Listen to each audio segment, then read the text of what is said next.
Not surprisingly, the money went out of the country. Specifically, PDVSA shifted its profits to the United States, buying up oil refineries and gas stations. The reasoning? Why generate fiscal revenues for a government if the money was going to be squandered anyway? Then, in 1988, this guy was elected again. Buenas noches. Good night indeed. President Carlos Andrés Perez threw open the doors to foreign oil companies whose economic ideology considered Venezuelan oil to be a free gift of nature. And since the state oil company PDVSA had effectively dismantled all regulatory controls, foreign oil companies signed lucrative contracts paying as little as 1% in royalties. This is commonly referred to as free trade.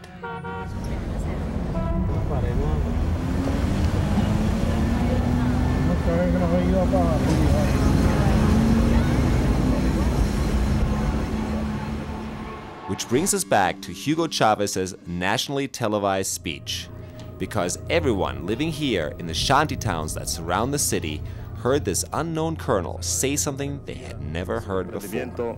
Y yo, ante el país y ante ustedes, asumo la responsabilidad de este movimiento militar bolivariano. Despite serious economic failures, bank collapses, money devaluations, corruption, and periodic repression, no one in a position of power had ever accepted any blame. And here was some unknown colonel taking responsibility for something that had gone wrong. To the people of Venezuela watching, this was something entirely new. The other phrase that caught the popular imagination: Por ahora, los objetivos que nos planteamos no fueron logrados en la ciudad capital. This was optimistically read by most people living here, that someday Chávez would return, but for the moment, it was time to go to jail.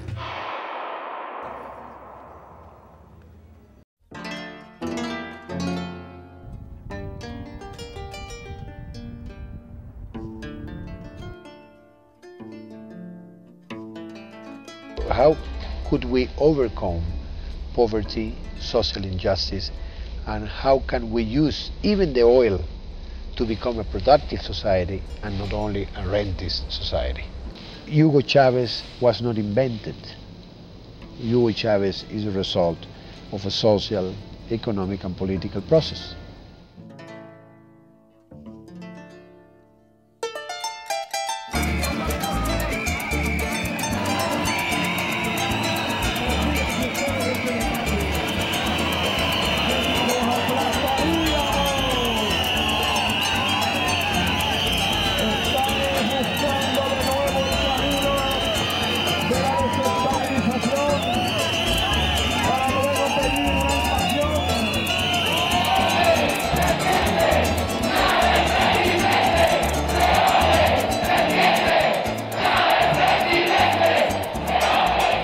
Political regime, the political system in Venezuela collapsed. Hugo Chávez is the result of a crisis that we had in Venezuela for 40 years. And he representing, in a way, an alternative, and he's trying to put together an alternative way of dealing with poverty, social justice, a more participatory democracy. Juro delante de mi pueblo que sobre esta moribunda constitución. And as soon as he was in office, he kept his campaign promises and held a democratic referendum. And the people voted to dismantle the old power structure forever. We went into a process, electoral process. We vote and we elect the representative, and there were the National Constitutional Assembly. They wrote the Constitution, and then we went back to the people and asked them if they wanted the Constitution in a referendum, and they vote, the majority of Venezuelans vote for the new Constitution. Let this house be progressive, and progressive house was born.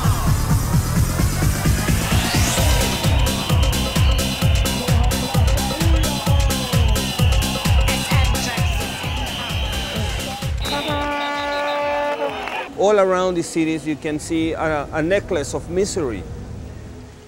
And that was created during this last, people say 40, 50 years. I can say since 1830. You understand me? It's from 1830 to now, no one really sit down and think, well, we have to help the majority. Always they was thinking in minority. You understand me? In the elite. And on the day the new constitution was adopted,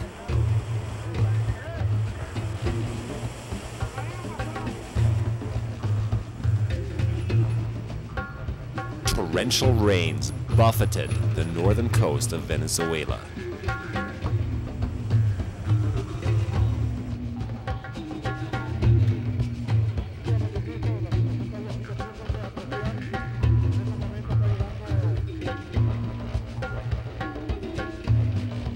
Entire hillsides were swept into the ocean.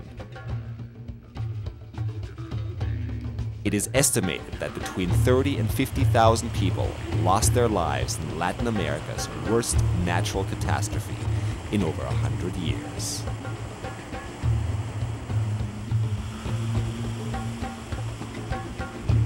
It is an omen of things to come.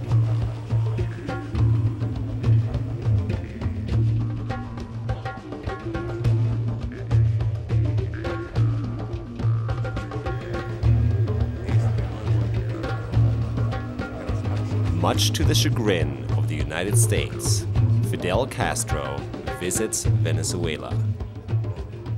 And even more annoying to the United States, Hugo Chavez agrees to sell oil to Cuba at discounted rates in exchange for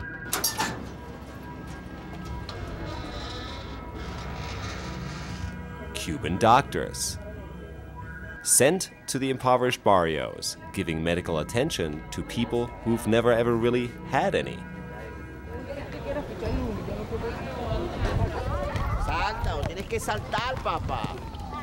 Cuban sports directors have also been sent to Venezuela, providing after-school programs for kids living in impoverished areas of Caracas. Under Hugo Chavez, adult literacy programs have also been implemented, resulting in over 1.3 million adults able to read and write. Poor person before say, no, I'm poor. I don't need to study because I will not get to nowhere. Now, they're in university. Chavez, in less than 3 years, he built up like 6 universities. You understand me? Endless schools. So it's giving them an intellectual. That's why I told you before, it's an intellectual revolution.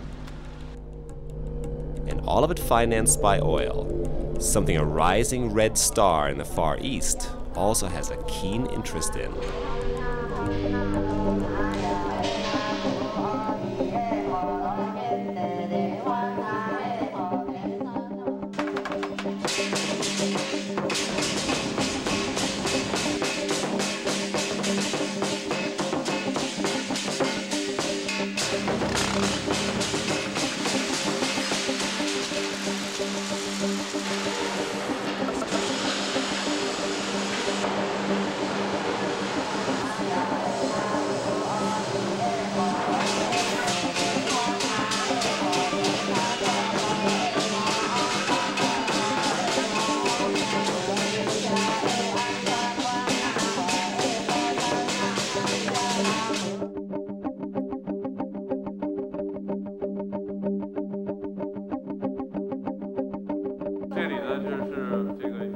And in 2001, the premier of China, Jiang Zemin, visits Hugo Chavez and also signs a couple of lucrative oil deals in the process.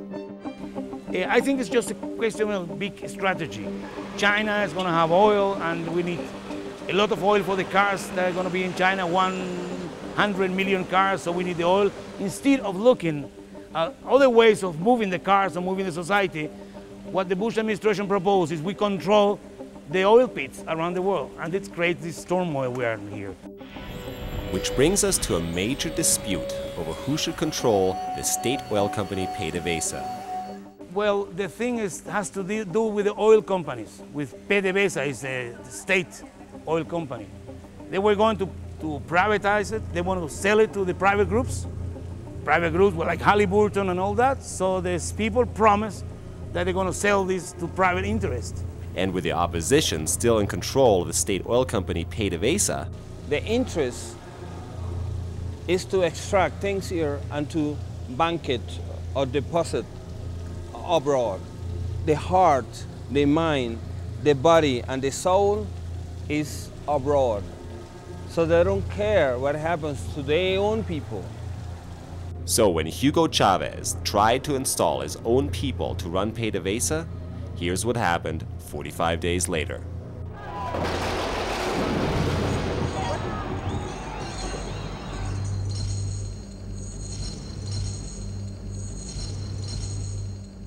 The coup d'etat. Let's talk about the coup d'etat. Why do you suspect there was U.S. involvement in the coup d'etat? Well, there's some proofs about it. You know, like always, when the shootings were here in El Silencio, we were there, we have the recording of the telephone calls from the ambassador of the United States, Mr. Shapiro, to the chief of the police, maybe to ask him what was going on, very suspect. Also, we have the militaries going into the put, where the putsch was, in the headquarters, military headquarters. The American military attachés were there. But that's part of it. The problem is that after the coup, who the Department of State is financing the people who did the coup, who signed the paper from the dictatorship. For instance, how comes that the American taxpayer money is used to finance the right-wing groups that were in the putsch in 2002? Good question, and here's how it works. Congress funds a non-governmental agency called the National Endowment for Democracy, which in turn gives money to its core foundations, including but not limited to the International Republican Institute and the National Democratic Institute. From there, the money goes straight to various Venezuelan opposition groups. So the involvement is clear for us, and for the people too. So let's take a look at some of the fun-filled activities paid for by American tax dollars.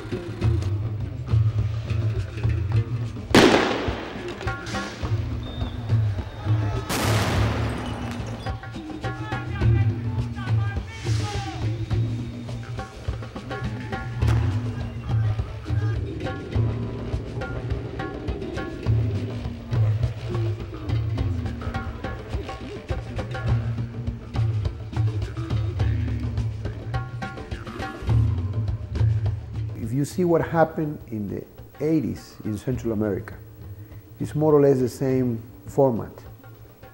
You start creating a campaign, trying to delegitimize the government. You start helping, funding, and giving support to members of the opposition. And then there is a destabilization process in the country. You always have the chance to justify that, saying that they are overthrowing a non-democratic government. Somehow it's illegal. I mean, I don't think the American law will accept a foreign power to finance political groups and states. But what is certainly is illegal is to finance people who propose to finish with the parliament and finish with the democracy and finish with the constitution. That's illegal anywhere.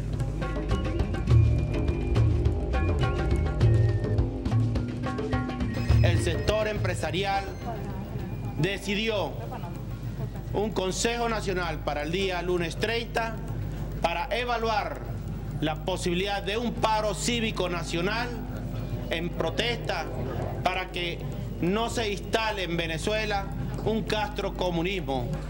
And the premise of the strike was that the strike in 2 weeks would result in the departure of President Chavez. When you have 40% of the company joining a political movement to overthrow a government, you will get hit because of that. Because if in Venezuela you stop the oil industry, you actually stop the country.